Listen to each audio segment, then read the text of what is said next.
आज के मैच को देखने के बाद सिर्फ यही एक चीज कही जा सकती है नेपाल के लिए खास करके कि welcome back to international cricket. आज की मैच की अगर हम बात करें तो सबसे पहले तो नेपाल की अगर मैं बात करूं तो सबसे पहले तो आपने स्क्वाड जो चुनी वही पूरी की पूरी, वहां पर आपने काफी सारे ब्लंडर्स किए, कुछ ब्लंडर्स आपने किए जो इसका हमने आपके सामने रखा था। उसके बाद बारी आई कि चलिए अब आप प्लेइंग 11 को देखेंगे तो प्लेइंग 11 में भी आपने एक बहुत बड़ा ब्लंडर किया। और उसके बाद अगर आपको एक एग्जाम्पल चाहिए होगा कि अगर कैप्टनसी, पूर कैप्टनसी की वजह से मैच को कैसे हारा जाता है, कैसे हारते हैं, किस तरह के वो मैचेस होते हैं, तो यूएई वर्सेस नेपाल पहला ओडीआई मैच आप अगर हाईलाइट पूरा मैच देखेंगे शुरू से एंड तक तो आप समझ जाएंगे कि पुअर कैप्टनसी की का सबसे बड़ा रीजन पुअर कैप्टनसी होने की वजह से कैसे इस मैच को आप गवा सकते हैं। उसके बाद चीजें और भी आती हैं, ऐसे नहीं खाली पुअर कैप्टनसी ही हार की वजह है, उसके बाद भी चीजें जरूर आ जाती है। अब यहाँ सबसे पहले बात करें यार, हमने कई सारे बैटल्स आपके सामने रखे थे कि कुछ बैटल्स देखने को यहाँ मिलेंगे।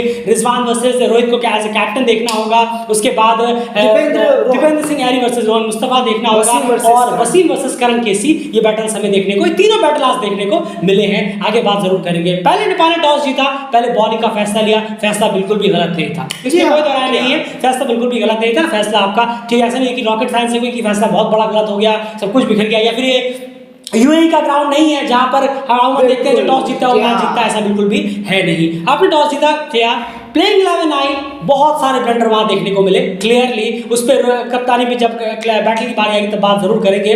उसके बाद बैटिंग करने के लिए आए इस बार मोहम्मद वसीम और विद्या अरविंद दोनों ने ओपनिंग की, और जिस तरीके का इन्होंने समा बांधा यूएई के लिए, डेफिनेटली नेपाल के एक्सपीरियंस पेसर्स के सामने कोई जवाब नहीं था। और जो वसीम और करण की बैटल थी वो कहने का ऐसा लगा कि ये बैटल सब थी कहीं ना कहीं बिल्कुल गलत पड़ गया। वसीम ने पूरी तरह से आउटप्लेट कर दिया करण केसी और सोमबाल कामी को, यहाँ पे खास करके नहीं बिल्कुल, और बेहतरीन बैटिंग की है दोनों ने, जबरदस्त अटैक भी किया, रन्स भी किए, बाउंड्रीज भी निकाली गैप से। पावर प्ले में 57 रन जोड़े हैं इन दोनों ने, बहुत अच्छा काम किया है। और 5.5 के रन रेट से जो चाहिए, आप इंटरनेशनल गेम खेल रहे हैं यहाँ पर तो आपका बार भी उठना चाहिए।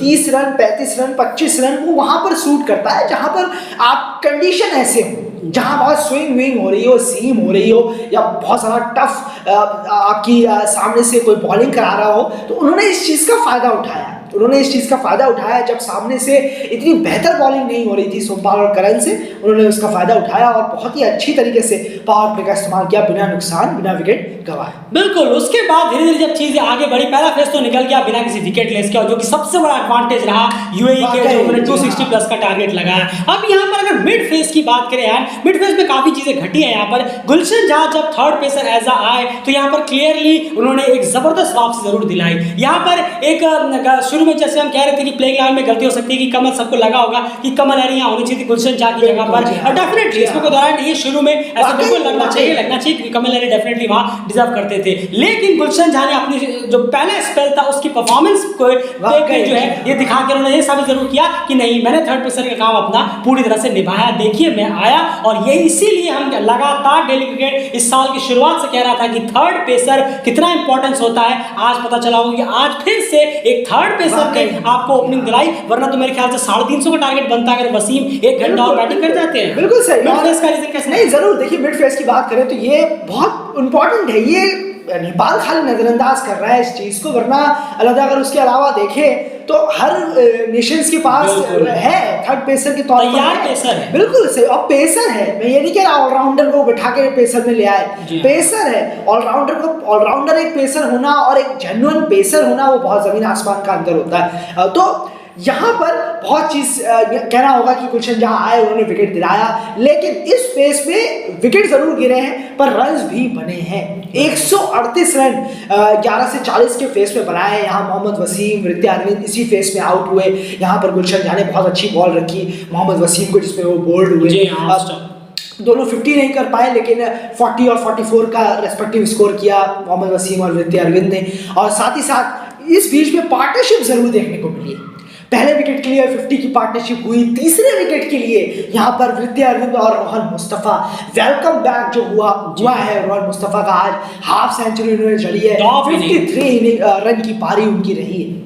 इसमें कोई दोहराई नहीं है। अब यहाँ पर मिड फेस की बात करें, अब यहाँ पर मैं वो चीज़ ले आऊँगा आपके सामने, रोहित पटेल की यहाँ पर बहुत पुअर कैप्टनसी देखने को मिली है। जब 19 ओवर में मेरे ख्याल से 91 रन पर 2 विकेट थे, जब गुलशन झा ने, जब से 4 ओवर उनके पूरे हो गए थे, 11 रन और 2 विकेट, वहां पर उन्होंने गुलशन झा को स्पेल से हटवा दिया। वहां कोई रीजन समझ नहीं आया। अगर आपको दूसरे छोर से भी कुछ मदद मिल रही हो तो आप समझा सकता है कि आपने उनके ओवर बचा के रखे हैं, लेकिन दूसरे छोर से आपको कुछ खास हेल्प मिल नहीं रही थी। हरिशंकर साहा है, उन्होंने भी कुछ खास किया नहीं। उसके बाद करण सोमवाल पूरी तरह से आज फेलियर रहे शुरू के फर्स्ट फेज में। तो जब दूसरे छोर से आपको कुछ हेल्प मिल रही तो आप किस बेसिस पर आपने वहां पर गुलशन झा के ओवर्स को हटा दिए, और वहां पर मोमेंटम जो है थोड़ी देर के लिए वापस से आपने पार्टनरशिप बिल्डअप करने दी और शिफ्ट हो गया। ऋतिक अरविंद और रोहन ने पार्टनरशिप की, फिर उसके बाद रोहन और अलीशान शराफ के साथ पार्टनरशिप हो गई। ये पूरी तरह से आपने यूएई को एक मैच में, एक इनिंग में 3 बार वापसी करने का मौका दिया, और इससे पूअर कैप्टनसी नहीं हो सकती जिस तरह से आपने चीजें हैंडल करी। उसके बाद वापस आप कुछ देर बाद गुलशन झा को लेकर आए, उसने उनके एक ओवर में 11 करीब रन पड़ गए और पूरी तरह से अपने लाल रन खो चुके थे। उसके बाद फिर आपने उन्हें हटाया, फिर शायद एक ओवर आपने और कराया, उसके बाद उनके ओवर ही नहीं कराया। थर्ड पेसर लेने का फिर मतलब क्या होता है, जब आपको ओवर ही नहीं उनके पूरे देने हैं, उनके ओवर रह गए, आपने सबसे बेस्ट बॉलिंग जिन्होंने आपकी आज के डेट में कराई, उनके आपने ओवर ही पूरे नहीं कराए, यानी समझ से परे है। और इसीलिए उसका फिर फायदा एंड के डेथ ओवर में भी काफी उठाया गया, जहां पर अयान और अहमद रजा ने भी जमकर रन लुटाए। बहुत अच्छे कोई रन लुटा रहा है और आपका बेस्ट स्पेल वाला बॉलर बैठा हुआ है। बिल्कुल सही कहा आपने। और जब आपके सीमर्स रन उठा रहे हैं, ललित राजवंशी ने 10 ओवर में 1 मेडन 36 रन दिए, और दीपेंद्र सिंह यारी ने भी 30 रन दिए 8 ओवर में। बॉलिंग जरूर अच्छी कराई, इकोनॉमिकल कराई है, लेकिन विकेट मिले नहीं मिले, माफ कीजिएगा, नहीं मिले। विकेट स्टार्टिंग से ही नहीं मिला, तो एक बेस तैयार हो गया था पावर प्ले के दौरान, वो आना ही था। अलीशान शराफ ने इतनी अच्छी इनिंग खेली मिड में, बासिल हमीद भी 14 रन बनाकर रन आउट हुए। ये याद रखना होगा कि ये सब रन आउट हुए। इसका क्रेडिट फील्डिंग को जाता है। फील्डिंग तो वाकई में आज बहुत अच्छी हुई है, लेकिन बॉलर्स ने कुछ अच्छा नहीं किया, कुछ भी अच्छा नहीं किया। कोई प्लान बनाया हो, कुछ स्पिनर से ललित राजवंशी को देख के लग रहा था कि बस 10 ओवर का खोटा है, वो कराऊंगा, चला जाऊंगा। बिल्कुल आ रहे हैं सेम जगह डाल रहे हैं, आ रहे हैं सेम जगह डाल रहे हैं। लेकिन मानिए वनडे क्रिकेट में लग रहा था, सिर्फ इकोनॉमिकल से काम नहीं चलेगा, वनडे में बहुत वक्त होता है, बाद में गियर बदल कर वापस आ जाए मैच में। बिल्कुल सही, और यही अहमद रजा ने यही किया। आई थिंक करण केसी पर उन्होंने बड़ा शानदार छक्का लड़ा था, 2 छक्के उन्होंने मारे, लास्ट के फेस में 68 रन बने, रन जरूर कमाए, लेकिन 3 विकेट यहाँ गिरे हैं। पर जो बेस, जो स्कोर था इस ग्राउंड पर, जो सामने नेपाल की बैटिंग को देखते हुए, बॉलिंग को देखते हुए, जिस तरीके की बॉलिंग हुई है, वापसी जरूर की नेपाल ने, ये भी कहना होगा, नेपाल की बॉलिंग ने वापसी अच्छी की है। एक वक्त पे ये स्कोर बहुत जा रहा था, पर किसकी वजह से वापसी की ये कप्तान साहब भूल गए। बिल्कुल गुलशन झा की वजह से वापसी की, और आपने 4 ओवर उनसे नहीं करवाए, तो आखिर इसका खामियाजा तो भुगतना ही पड़ता। तो 263 जैसा पहाड़ सा स्कोर, अयान खान ने 29 बनाया, बहुत अच्छा, पूरी टीम ने एक इसमें कंट्रीब्यूशन किया, बहुत उसने लीड किया। रोहन मुस्तफा ने, जो कि सबसे हाईएस्ट स्कोरर रहे 53 रन के साथ। बिल्कुल, तो बहुत ही टॉप बैटिंग यहाँ पर यूएई की रहनी होगी। एक प्लेयर ने अपनी तरफ से परफॉर्मेंस देने की यहाँ पर कोशिश की है, और बहुत ही पुअर बॉलिंग एफर्ट यहाँ पर नेपाल की तरफ से रहा है। और मैं उसमें भी कहूंगा कहीं ना कहीं बहुत पुअर कैप्टनसी देखने को मिली फर्स्ट हाफ में रोहित पटेल के, और बैटिंग में कितनी पुअर कैप्टनसी है और उसका पता हमें प्लेइंग 11 देखकर ही समझ में आ गया था। क्योंकि प्लेइंग 11 जब सिलेक्शन हुआ वहीं पता चल गया कि वहां पर एक और ब्लंडर टीम ने जरूर किया है। अब यार इस चेस की तरफ अगर बढ़े, एंड यूएई ने डॉट बॉल्स कितनी खेली, एक्स्ट्रास जो नेपाल ने डाले हैं वो 27 है, बहुत ही। पीएम कप से क्या हो रहा है, ये इंटरनेशनल मैच में 16 वाइडों के साथ 27 एक्स्ट्रास डाले हैं, 16 वाइड है इसमें, और 153 dot ball, 153 dot balls UAE ने खेली। बिल्कुल, लगभग आधे उन्होंने डॉट बॉल खेले, आधे खेले हैं। अब आपको सेकंड चेस की तरफ लेकर चलते हैं। हार की जो मेन वजह है वहां पर आपको बताएं, जब ये पहाड़ से स्कोर चेस करने के लिए आए नेपाल के बैट्समैन, तो फर्स्ट फेस में ही कहीं ना कहीं सारी दिक्कतें जो है यार वो खुलकर सामने आने लगी थी। नहीं बिल्कुल, और पहले फेज की बात करें तो यहाँ पर 39 रन बने। अब फिर वही नेपाल की आदत शुरू हो गई, और 3 विकेट यहाँ गंवा दिए, 3 विकेट। और पहला विकेट जो आसिफ शेख का गया, एलबीडब्ल्यू हुआ, अयान खान, वो तो खैर उन पर तो एक स्पेशल बात होनी चाहिए। अयान खान ने जबरदस्त बॉलिंग कराई है, सीधा ट्रैप किया उन्होंने, बल्ला और पैड के बीच गैप मिला, उस स्टंप टू स्टंप लाइन को उन्होंने 10 के 10 ओवर पकड़ के रखा। ये लाजवाब बात है, लाजवाब बात है। जिस तरीके की उन्होंने बॉलिंग कराई है, आसिफ शेख उसका एक शिकार हो गए, बैट और पैड का गैप मिला और सीधा बिल्कुल। उसके बाद अगर बात करें ज्ञानेंद्र मल्ला की, जी हाँ, इतने एक्सपीरियंस प्लेयर होकर वो एक चीज नहीं समझ पाए जो एन आप भी लगातार कहते आ रहे हैं, आपने बहुत पहले से कहा था, जो हमारे पुरानी वीडियो सुनते हैं केन्या टूर में भी और यूएसए टूर में भी, कि अगर आप स्पिनर है तो आपके पास एक और अच्छा मौका है कि आप बाहर स्पिनर बैट्समैन को अगर खिलाते हैं ताकि उन्हें मजबूर करें कि वो कवर्स की तरफ ऊपर की तरफ खेले, तो आप उनके साथ साथ एक स्लिप लें और साथ में एक कवर जो है थोड़ा सा ऊपर की तरफ लेकर चले। ये आपने बहुत लोगों ने सुना होगा, यार ने कई बार अपने एनालिसिस में हमने कहा है, लेकिन आज एग्जैक्टली अयान ने वो करके दिखाया है। ज्ञानेंद्र मल्ला उस बॉल में फंसे, अगर वो बैट नहीं लगता पूरा तो ऐच जाता, स्लिप में कैच जाता, अगर वो बैट लग गया तो कवर्स ने बेहतरीन वहां पर कैच पकड़ा। मानना पड़ेगा वो टॉप ट्रैप था जहां पर डाल और अयान ने बॉल भी बिल्कुल सही रखी कि यहाँ पर फंसे। और उसके बाद ज्ञानेंद्र मल्ला से एक्सपेक्ट नहीं था कि आप इतने एक्सपीरियंस प्लेयर होकर कि आप अपनी जगह जो है इस तरह से आउट हो रहे हैं। डेफिनेटली ये और जस्टिफाइड करता है कि क्यों आप स्क्वाड में डिजर्व नहीं करते हैं। आप 100 मैचों में एक बार चलेंगे, इससे काम होने वाला है नहीं। पीएम कप की फॉर्म को आपने रिपीट किया, वही किया है। रोहित पुडेल की बॉल अयान खान की एक्स्ट्राऑर्डिनरी, इसमें रोहित पुडेल कुछ नहीं कर सकते थे, जो उनका रिएक्शन था बस वही कर सकते थे। बिल्कुल, जो उन्होंने बॉल डाली है टॉप ऑफ द बेल, वो बॉल लगी जाके एकदम वहां ऊपर लगी और पूरे हल्का सा टर्न, हल्का सा एंगल लिया है, टर्न नहीं हुई थी बॉल, टर्न होना अलग चीज होती है, एंगल हल्का सा मुड़ा उसका और हल्का सा मुड़ा, बल्ला छुआ भी नहीं और बॉल जरा सीधा बेल्स पे जाके लगी।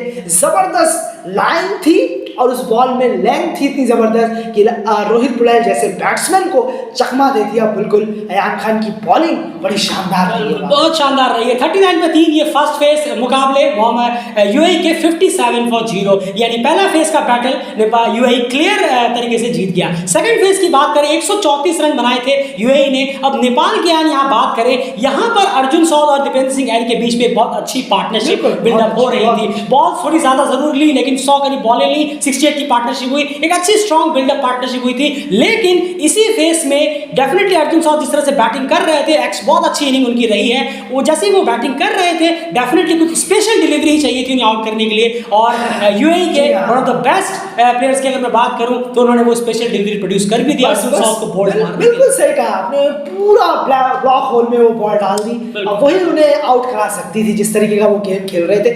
51 रन उन्होंने किया, बहुत अच्छी इनिंग, बहुत अच्छे।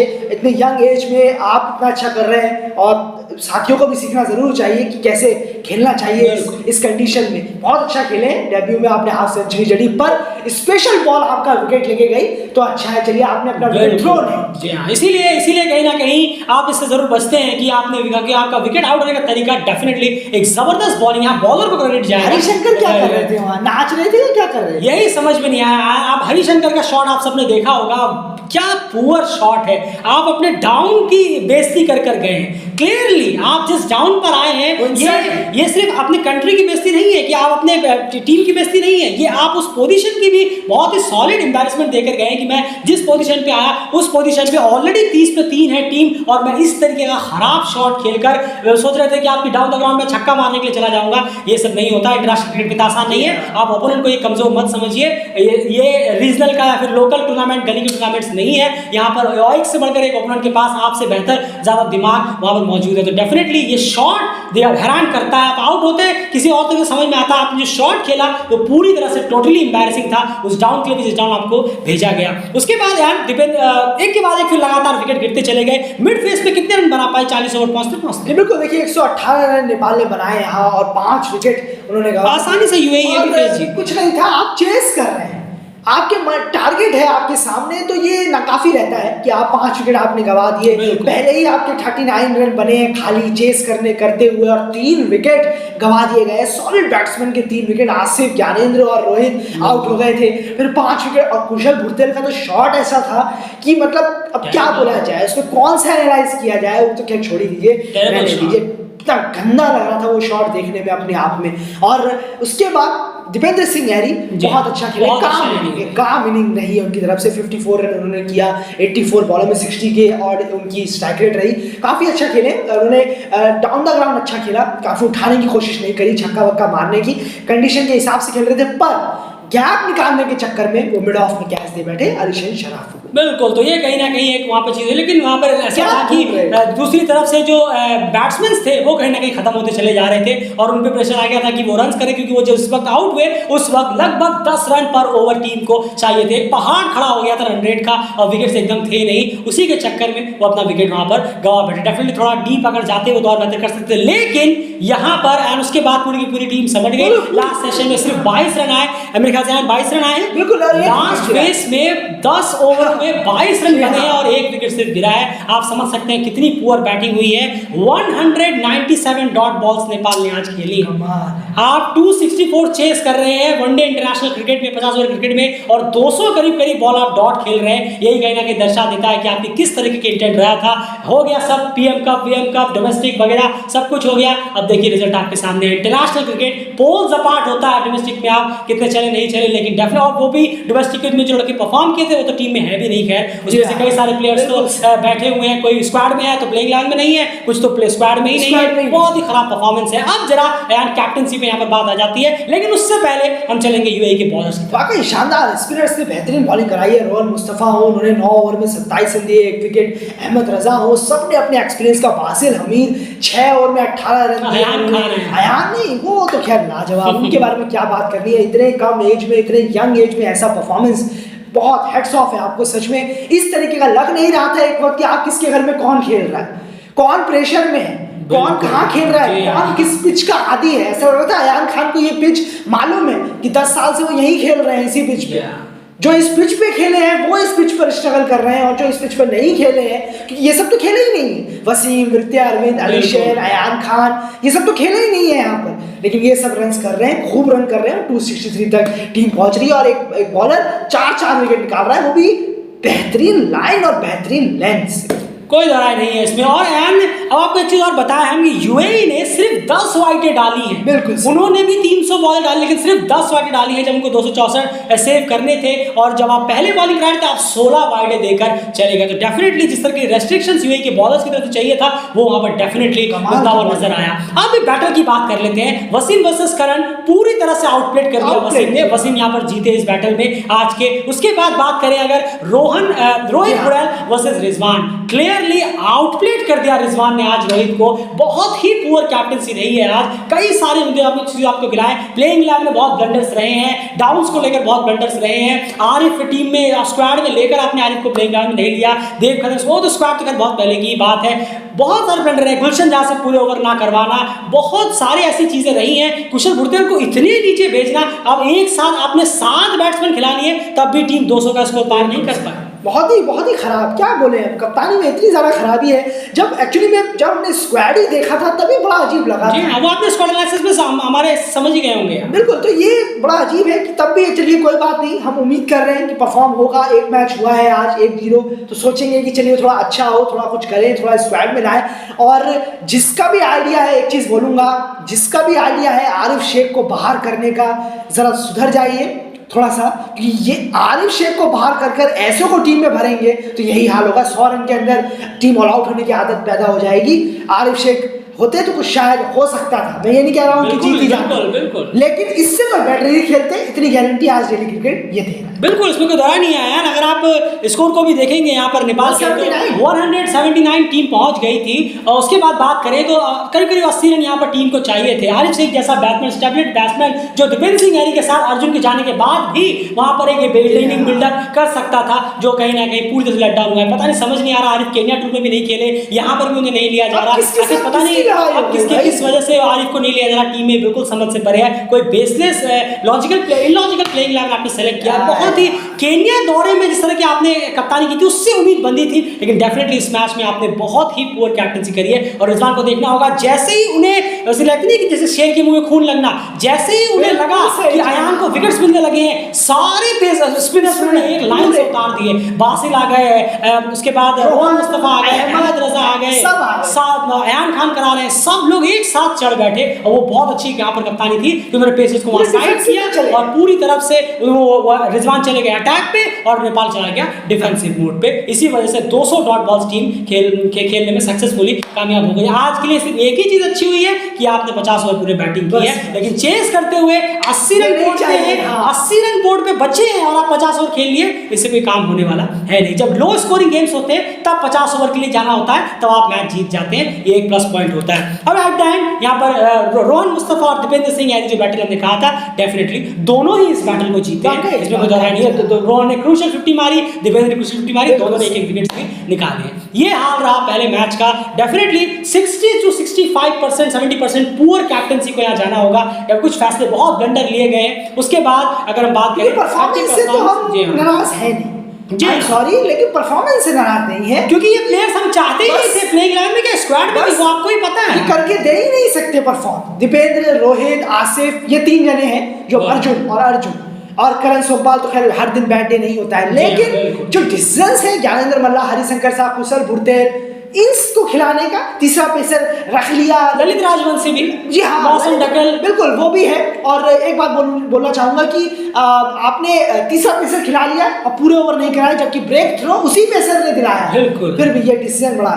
आप खुद सोचिए 70 पे ओपोनेंट 0 है और आपके थर्ड पेसर ने आकर 2 धड़ाधड़ विकेट दिलाकर आपको मैच में वापसी दिलाए। होता क्या है, वो पेसर बैठा ही रह जाता है, उसके 4 ओवर होते ही नहीं है। व्हाट अ कैप्टनसी, पूरी तरह से फ्लॉप कैप्टनसी रही है आज रोहित की। देखना होगा आगे के मैचेस में किस तरह से आप सुधार करते हैं, सुधार करें तो बहुत बेहतर होगा। लेकिन डेफिनेटली बहुत डिसअपॉइंटिंग है, बहुत ही डिसअपॉइंटिंग परफॉर्मेंस यहाँ पर नेपाल की तरफ से रही है आज के मैच में। कांग्रेचुलेशंस यूएई, एक बेहतरीन जीत आपने इस टूर पर आकर जबरदस्त शुरुआत की अच्छा से, और डेफिनेटली अब आप कहीं ना कहीं बहुत ज्यादा फेवरेट्स नजर आ रहे हैं इस सीरीज को जीतने में। अगला मैच जीतकर आप इस सीरीज को जीत सकते हैं, और नीदरलैंड, अगर आप यूएई अगला मैच जीतता है तो नीदरलैंड नीचे आ जाएगा और यूएई 15 नंबर पर पहुंच जाएगा। फिलहाल इस वीडियो में इतना ही। अगर पसंद आए तो वीडियो को लाइक जरूर करिए, चैनल को सब्सक्राइब करिए और बने रहिए चैनल के साथ लगातार क्रिकेट अपडेट्स और आपके सामने प्रेजेंट करते रहते हैं। प्लीज रिक्वेस्ट है, वीडियो को लाइक जरूर करके जाइए। अपनी राय कमेंट बॉक्स में जरूर से जरूर रखिएगा कि हार की नेपाल की सबसे बड़ी वजह आपके हिसाब से क्या रही है।